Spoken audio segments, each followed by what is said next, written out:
We want to get to that tweet that the president put out this morning. Joining us right now is Fox News contributor, former senior advisor for George W. Bush, Karl Rove. Karl, good to see you. Thanks very much for joining us this morning. You bet. Now, a point of personal privilege from a Texan. The name of the river that you talked about in the last segment is flooding. It's the Llano River, and the city and county that is being flooded is Burnett. Later on, we're going to take care of the proper pronunciation of Bear, Manchac, and Mahia, but let's start by the Llano and Burnett. Okay.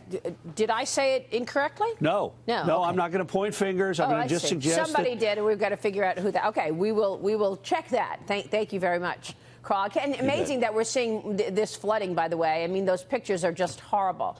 So thank you. I want to ask you about the midterms. The Wall Street Journal editorial board's latest op-ed is titled "Growth is on the Ballot." The piece highlights the strength of the U.S. economy ahead of the midterms, says that the Democrats may revert to the 2019 debt limit to persuade Trump to raise tax rates. Your take on what is at stake with these midterms now 20 days away, Karl?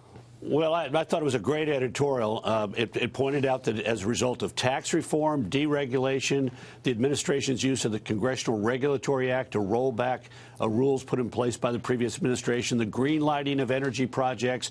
It didn't mention it, but also conservative judges. All of these things have helped add to consumer confidence, business confidence, and as a result, strong growth. The headline's a little problematic because I think economic pro-growth policies are at stake this fall in the election. The problem is the Republicans, led by the president, have not made this the center issue of the campaign. We've been talking about a lot of other things, some of them having nothing to do with politics and diverting attention from what ought to be our central message, which is if you like the fact that the economy is growing, that paychecks are growing, that opportunity is growing, prosperity is spreading, then vote Republican. But we haven't been doing that as well as we should. Where we are doing it, candidates are tending to fare better. Yeah, you're right. The messaging is such an issue. We've been talking about that all year. Karl, the other issue is the fact that, you know, for Republicans, you've got, what, more than 40 people retiring or resigning, creating these open seats. And then for the Democrats, as we just heard, they only need 23 seats to get the majority in the House. How are you feeling about the midterms?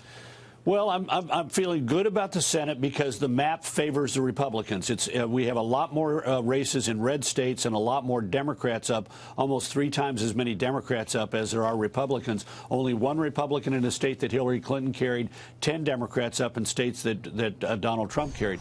House is more problematic, and it's going to come down to Charlie Cook yesterday moved the number of toss-up races from 31 to 30. He moved one Republican seat from toss-up to lean Republican. But of those 30 seats, one of them is now held by a Democrat. 29 are held by Republicans. If you look at the number of seats that are likely or lean or solid Republican or solid Democrat, likely and lean, the Democrats only need to take 10 of those 30 seats in order to win. The Republicans need to take 20 of the 30 in order to win. The good news for the Republicans is of the 29 Republican seats on that list of toss-ups, 23 are held by incumbents. And those incumbents have already survived an election in which they ran ahead of President Trump, and their districts were won by Hillary Clinton. So not over, but it's a very uphill climb for the Republicans. Yeah, and let's point out that you have a new op-ed in the Journal as well, titled "The GOP's October Comeback." You write about how revitalized Republican voters are tightening midterm races. One quote reads this: "All this is a reminder that election results are not preordained or driven wholly by impersonal forces. They're heavily influenced by the quality of candidates and campaigns. With 19 days until the election, lots of twists and turns are still possible." So we'll be watching which important races in that regard. Well, I talked about a couple of them today as emblematic. In the House, for example, Will Hurd in Texas 23, and then an open seat in Miami, Florida 27, have both moved in the Republican direction. The Democrats were absolutely confident of taking the Miami seat. They nominated Donna Shalala, who's a good person, but apparently tone deaf, and the Republicans nominated Maria Elvira Gonzalez, who is doing a heck of a job in her campaign. And that race, I think, is going to tip to the Republicans. So the good good candidates who focus on strong, important messages, actively get out there and share those messages that are important to the voters of their district, are finding ways to win. In the Senate, you see it up and down the line. Yeah. Heidi Heitkamp is gone in North Dakota. Kevin Cramer is going to beat her. Josh Hawley is doing better in Missouri and has now surpassed Claire McCaskill and starting to widen the lead. Martha McSally is in a fight in Arizona and doing well as we come down the stretch. In Nevada, our incumbent is doing a good job here as he comes down in a tough race. Marsha Blackburn in Tennessee is pulling away. Yeah, so the Republicans, where they have good campaigns and can focus on big issues, are finding themselves in a better place than might be expected. Ted Cruz in Texas as well, despite the big money coming from Beto O'Rourke. Let me turn to immigration. This is one of the really important issues to voters. This massive caravan is making its way toward the U.S. border right now. And the president tweeted out this morning that he could shut down the southern border. Here's what he said. I am watching the Democrat Party, led because they want open borders and existing weak laws, the Democrat-led assault on our country by Guatemala, Honduras, and El Salvador, whose leaders are doing little to stop this large flow of people, including many criminals, from entering Mexico to the United States. In addition, he writes, to stopping all payments to these countries, which seem to have almost no control over their population, I must, in the strongest of terms, ask Mexico to stop this onslaught.